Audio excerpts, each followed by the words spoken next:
ସ୍ୱାଗତ ପିଲାମାନେ। ଆମେ ୟା ପୂର୍ବ କ୍ଲାସରେ ଯେତିକି ଜଣଙ୍କ ପ୍ରିୟ ସାଥୀ ଡିଗ୍ର ଯେଉଁ ଅନୁଚ୍ଛେଦ ତକ ପଢ଼ିଥିଲେ ସେ ବିଷୟରେ ଆଲୋଚନା କରିବା। ଯଦି ସେଥିରେ କିଛି ନୂତନ ଶବ୍ଦ ଅଛି ତା ବିଷୟରେ ମଧ୍ୟ ଆଲୋଚନା କରିବା। ମୁଁ ପଢ଼ି ଦେଉଛି, ତୁମକୁ ଆଲୋଚନା କରିଦେବା। ସେଦିନ କାର୍ଲାଇଲ୍ ସହରର ଏକ ରାସ୍ତାରେ ଯାଉଥିବା ଜଣେ ଭାରତୀୟ ଯୁବକ ସାଙ୍ଗରେ ଥିଲେ ତାଙ୍କର ଜଣେ ବନ୍ଧୁଙ୍କ ନାମ ଥିଲା ଥମ୍ପସନ୍। ସେ ଥିଲେ ବିଲାତର ଲୋକ।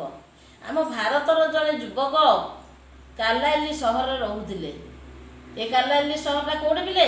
ବିଲାତରେ। ତେଣୁ ବିଲାତ ଜାଣିଛ? ବିଲାତ କ'ଣ? ଆମର ଯେମିତି ଇଂଲିଶରେ କହିଲେ ତୁମେ ସବୁ ସାଙ୍ଗସାଥି କହୁନ, ଯଦି ଟିକେ ଇଂଲିଶ କହିଦେଉଛୁ, ହଁ ତୁ ତ ବିଲାତରୁ ଫେରିଛୁ ଆଉ, ଖାଲି ଇଂଲିଶରେ କହି ପକାଉଛୁ ଆଉ, ନାଇଁ କି ପିଲେ? ଏଇଭଳିଆ ସବୁ ରହସ୍ୟ କରୁଛ। ବିଲାତ ଫେରନ୍ତା ଅର୍ଥ ଫରେନ୍ ଫେରନ୍ତା, ଫରେନ୍, ଇଏ ଆମ ବିଦେଶ। ତେଣୁ ଏ ବିଲାତରେ ଇଂଲିଶରେ କଥାବାର୍ତ୍ତା କରନ୍ତି। ତେଣୁ ସେ ବିଲାତକୁ ଯାଇଥିଲେ ଆମ ଭାରତୀୟ ଯୁବକ ଜଣେ। ସେ ବିଲାତର କାର୍ଲାଇଲ୍ ସହରରେ ସେ ରାସ୍ତାରେ ଯାଉଥିଲେ। କାହା ସହିତ ଯାଉଥିଲେ ନା ତାଙ୍କର ଜଣେ ବନ୍ଧୁ, ତାଙ୍କ ନାଁ ହେଉଛି ଥମ୍ପସନ୍। ତାଙ୍କ ବନ୍ଧୁଙ୍କ ନାଁ କ'ଣ? ଥମ୍ପସନ୍। ତେଣୁ ସେ ତାଙ୍କର ବନ୍ଧୁ ଥମ୍ପସନ୍ ସହିତ କାର୍ଲାଇଲ୍ ସହର ଗୋଟିଏ ରାସ୍ତାରେ ଯାଉଥିଲେ, ବୁଲୁଥିଲେ ଆଉ, ଚାଲି ଚାଲି ଯାଉଥିଲେ ରାସ୍ତାରେ। ଠିକ୍ ସେ ସମୟରେ ଏ ଯୁବକ ଜଣକ ଥମ୍ପସନ୍କୁ ପଚାରିଲେ, ତାଙ୍କ ଦେଶର ଚାଲିଚଳନ ଜାଣିବା ପାଇଁ ଆମ ଭାରତୀୟ ଯୁବକଙ୍କର ଭାରି ଆଗ୍ରହ ଥାଏ। ତେଣୁ ସେ ତାଙ୍କ ବିଲାତର ଚାଲିଚଳନ ବିଷୟରେ ପଚାରୁଥିଲେ। କ'ଣ ପଚାରୁଥିଲେ ସେ? ନା ସେ ବହୁତ କଥା ପଚାରୁଥିଲେ। ତାଙ୍କ ବିଲାତର ଚାଲିଚଳନ ସମ୍ବନ୍ଧୀୟ ଅନେକ କଥା ପଚାରୁଥିଲେ। ଏହି ସମୟରେ ସେ ରାସ୍ତାରେ ଦେଖିଲେ ଅନେକ ଲୋକ କୁକୁର ଗୋଟେ ଗୋଟେ ଧରିକି ଚାଲୁଛନ୍ତି। ସେଠୁ ଆମ ଭାରତୀୟ ଯୁବକ ଜଣକ ତାଙ୍କ ବନ୍ଧୁଙ୍କୁ ପଚାରିଲେ। କିଏ ତାଙ୍କ ବନ୍ଧୁ? ଥମ୍ପସନ୍। ଥମ୍ପସନ୍କୁ ପଚାରିଲେ, ଆପଣଙ୍କ ଦେଶର ଲୋକ କୁକୁରକୁ ଖୁବ୍ ଭଲ ପାଆନ୍ତି ବୋଧହୁଏ, ନଚେତ ସମସ୍ତେ ଗୋଟେ ଗୋଟେ କୁକୁର ଧରିକି, ପ୍ରାୟତଃ ଲୋକମାନେ ବହୁତ ଲୋକ ଦେଖିଲେଣି କୁକୁର ଧରି ବୁଲୁଛନ୍ତି, ତେଣୁ ବୋଧେ ଆପଣଙ୍କ ଦେଶର ଲୋକମାନେ କୁକୁରକୁ ବହୁତ ଭଲ ପାଆନ୍ତି। ସେଠୁ ତାଙ୍କର ବନ୍ଧୁ ଯୁବକ ଜଣଙ୍କ ପ୍ରଶ୍ନରେ ଉତ୍ତର କ'ଣ ଦେଲେ ନା କହିଲେ, ହଁ, କୁକୁର ହେଉଛି ଆମ ସମସ୍ତଙ୍କର ପ୍ରିୟ। ଆମ ଦେଶର ଲୋକମାନଙ୍କର ସମସ୍ତଙ୍କର ପ୍ରିୟ ହେଉଛି କୁକୁର। ଏମିତିକି ଗୋଟିଏ ଘରେ ସ୍ୱାମୀ ଗୋଟିଏ କୁକୁର ରଖିଥାନ୍ତି, ସ୍ତ୍ରୀ ମଧ୍ୟ ଆଉ ଗୋଟିଏ କୁକୁର ରଖିଥାନ୍ତି। ଏତେ କୁକୁର ପାଇଁ ସେମାନଙ୍କର ଆସକ୍ତି, କୁକୁର ପାଇଁ ସେମାନେ କୁକୁରକୁ ଏତେ ଭଲ ପାଆନ୍ତି। ସ୍ୱାମୀ ଗୋଟିଏ କୁକୁର ରଖିଥିଲେ, ସ୍ତ୍ରୀ ଗୋଟିଏ ରଖିଥିବ, ପୁଣି ଛୁଆ ପିଲା ଥିଲେ, ପୁଅ ଝିଅମାନେ ବି ଅଲଗା ଅଲଗା କୁକୁର ସବୁ ଗୋଟିଏ ଗୋଟିଏ ରଖନ୍ତି। ତେଣୁ କୁକୁରକୁ ସେମାନେ ବହୁତ ଭଲ ପାଆନ୍ତି। ଆଉ ତା କୁକୁରକୁ ନେଇକି ସେମାନେ ବହୁତ ଗର୍ବ ବି କରନ୍ତି। କାହା କୁକୁର କେମିତି ଅଛି, କାହା କୁକୁର କେତେ ସୁନ୍ଦର ଦେଖାଯାଉଛି, କେତେ ଭଲ କାମ କରୁଛି, ଏସବୁକୁ ନେଇକି ସେମାନଙ୍କର ବହୁତ ଗର୍ବ ବି ଥାଏ। ତେଣୁ ସେମାନେ କୁକୁର ପାଇଁ ବି ସେମିତି ସମୟ ଦେଇ ସେମାନଙ୍କୁ ଯତ୍ନ ନେଇଥାନ୍ତି। ତେଣୁ କଥା କହୁ କହୁ ଏଇ ଥମ୍ପସନ୍ ରାସ୍ତାରେ ସାଙ୍ଗେ ସାଙ୍ଗେ ହଠାତ୍ କି ଠିଆ ହେଇ ପଡ଼ିଲେ ଗୋଟେ ଜାଗାରେ। ସେ ଠିଆ ହେଇ ପଡ଼ିଲେ, ସେ ଦେଖିଲେ ରାସ୍ତାର ଆର ପାର୍ଶ୍ୱରେ, ରାସ୍ତା ଗୋଟେ ପାର୍ଶ୍ୱରେ ସେମାନେ ଯାଉଛନ୍ତି, ମଝିରେ ରାସ୍ତା, ରାସ୍ତାର ଆର ପାଖରେ ଆଉ ଜଣେ ଲୋକ ଯାଉଛନ୍ତି, ପଦଚାରୀ ଜଣେ ଯାଉଛନ୍ତି। ପଦଚାରୀ କହିଲେ କ'ଣ ପିଲେ? ନା ସେ ଜଣେ ରାସ୍ତାର ଅନ୍ୟ ପାର୍ଶ୍ୱରେ, ଜାଣିଲ ତ, ରାସ୍ତାର ଅନ୍ୟ ପାର୍ଶ୍ୱରେ ଅର୍ଥ ଆର ପାଖରେ ଜଣେ ପଦଚାରୀଙ୍କୁ ଦେଖିଲେ। କିଏ? ଥମ୍ପସନ୍।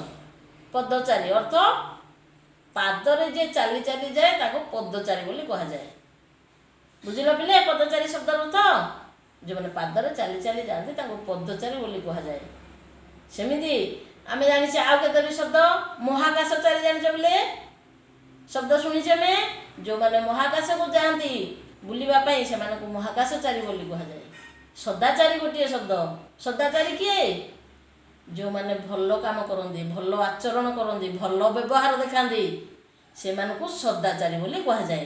ତମେ ଏଇଭଳିଆ ଚାରି ଲଗେଇକି କେତେ ଶବ୍ଦ ଦେଖିବା ପିଲେ ସବୁ ସଂଗ୍ରହ କରିକି ମୋତେ ପଠେଇବ। ତେଣୁ ଏ ପଦଚାରୀକୁ ଦେଖିଲେ, ପଦଚାରୀକୁ ଦେଖି ତାଙ୍କର ମନ ଉଲ୍ଲସିତ ହୋଇଉଠିଲା। ଉଲ୍ଲସିତ ମାନେ କ'ଣ ପିଲେ? ସେ ଦେଖି ଦେଖି ହଠାତ୍ ଖୁସି ହେଇଗଲେ, ଆନନ୍ଦିତ ହେଇଗଲେ। ତାପରେ ସେ ଡାକ ଛାଡ଼ିଲେ। କାହାକୁ? ସେ ପଦଚାରୀ ଜଣକୁ ଡାକିଲେ। କ'ଣ ଡାକିଲେ? ନା ମିଷ୍ଟର ଜନ୍, ଆପଣ ଏପଟକୁ ଟିକେ ଆସିବେ କି? ସେ ଲୋକ ଜଣଙ୍କର ନାମ ଥିଲା ଜନ୍। ତେଣୁ ଥମ୍ପସନ୍ ତାକୁ ଡାକିଲେ ଯେ ମିଷ୍ଟର ଜନ୍, ରାସ୍ତାର ଏଇ ପାଖକୁ ଟିକେ, ଆମ ପାଖକୁ ଟିକେ ଆସିବେ କି? ଭାରତୀୟ ଯୁବକ ଜଣକ ସେ ଦେଖିଲେ ରାସ୍ତାର ଆରପଟକୁ, ସାଙ୍ଗେ ସାଙ୍ଗେ ଦେଖିଦେଲେ, ଚାହିଁଦେଲେ।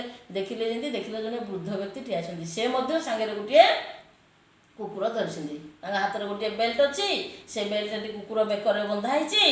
ଆଉ ଜନ୍ ସେ ବେଲ୍ଟଟିକୁ ହାତରେ ଧରିଛନ୍ତି। ଏ କଥା କୁକୁରଟି ସାଙ୍ଗେ ସାଙ୍ଗେ ଦେଖିଲେ। କୁକୁରଟି ବୃଦ୍ଧ ଜଣକ ଯେମିତି ଠିଆ ହେଲେ, କୁକୁରଟି ତାଙ୍କ ପାଖରେ ଠିଆ ହେଇଗଲା ତାଙ୍କ ଆଗରେ, ସତେ ଯେମିତି କ'ଣ ନିର୍ଦ୍ଦେଶ ପାଇଲା ଭଳିଆ ଅନେଇକି ତାର ମାଲିକକୁ ଠିଆ ହେଇଛି। କେମିତି ଠିଆ ହେଇଥିଲା କୁକୁରଟି? ନା ମାଲିକକୁ ଚାହିଁକି, ମାଲିକ ଆଡ଼େ ଚାହିଁକି ଠିଆ ହେଇଥିଲା। ମାଲିକ କ'ଣ ନିର୍ଦ୍ଦେଶ ଦେଲେ କାମ କରିବ, ସେଇ ଅଭିନୟ କରି ସେଇ ଭଙ୍ଗୀରେ ଠିଆ ହେଇଥିଲା। ଏ କଥା ଯୁବକ ଜଣକ ବୁଝିପାରିଲେ। ଏହି ସମୟରେ ବୃଦ୍ଧ କହିଲେ, ଡିକ୍, ମୋର ବନ୍ଧୁ ଅପର ପାର୍ଶ୍ୱରେ ଅଛନ୍ତି, ମୋତେ ଟିକେ ପାରି କରିଦେ। କ'ଣ କହିଲେ ଜନ୍? କାହାକୁ କହିଲେ? ନା ତାଙ୍କ କୁକୁରକୁ। ତାଙ୍କ କୁକୁରର ନାଁ କ'ଣ ଥିଲା? ଡିକ୍। ଡିକ୍ କ'ଣ କହିଲେ? କହିଲେ, ଡିକ୍, ମୋ ବନ୍ଧୁ ରାସ୍ତାର ଆର ପାର୍ଶ୍ୱରେ ମୋତେ ଡାକୁଛନ୍ତି, ମୋତେ ଟିକେ ଆରପଟକୁ ପାରି କରିଦେ। ଯୁବକ ଜଣକ ଲକ୍ଷ୍ୟ କଲେ, ଦେଖିଲେ ଜନ୍ ଯେ ଜଣେ ଅନ୍ଧ, ଏ କଥା ସେ ବୁଝିଦେଲେ। ତାପରେ ଡିକ୍ଙ୍କର ଏ କୁକୁରଟି ହେଉଛି ଲଉଡ଼ି, ଏ କଥା ତାଙ୍କୁ ଅଛପା ରହିଲା ନାହିଁ। ଲଉଡ଼ି ମାନେ କ'ଣ ପିଲେ? ବାଡ଼ି। ବାଡ଼ି କ'ଣ? ବାଡ଼ି, ଯାହା ସାହାଯ୍ୟରେ ସେ ରାସ୍ତା ପାର ହୋଇ ଯାଉଛନ୍ତି। ତେଣୁ ସେ କହିଲେ ଯେ ଅନ୍ଧର ଲଉଡ଼ି ହେଉଛି କିଏ? କୁକୁର। ଏ କଥା ଯୁବକ ଜଣକ ବୁଝିଦେଲେ। ହେଲା ପିଲେ? ତେଣୁ ଆମେ ବିଷୟରେ ତ ଆଲୋଚନା କିଛି କଲେ, ତମେ କିଛି ବୁଝିପାରିଥିବ ନିଶ୍ଚୟ। ଯାହା ବୁଝିଲ ସେଇତକ ମନେ ରଖିବ, ଆଉ ଥରେ ଭଲକି ଟିକେ ପଢ଼ି ଦେଇକି ବୁଝିଦେବ। ଆଉ ଯଦି କିଛି ନୂତନ ଶବ୍ଦ ଥାଏ ମୋତେ ପୁଣି ଆସନ୍ତା କ୍ଲାସ୍ରେ କହିଲେ, ପଠେଇଲେ ମୁଁ ତୁମକୁ ପୁଣି ବୁଝେଇଦେବି। ଆଜି ପାଇଁ ଏତିକି, ରହିଲି, ଧନ୍ୟବାଦ।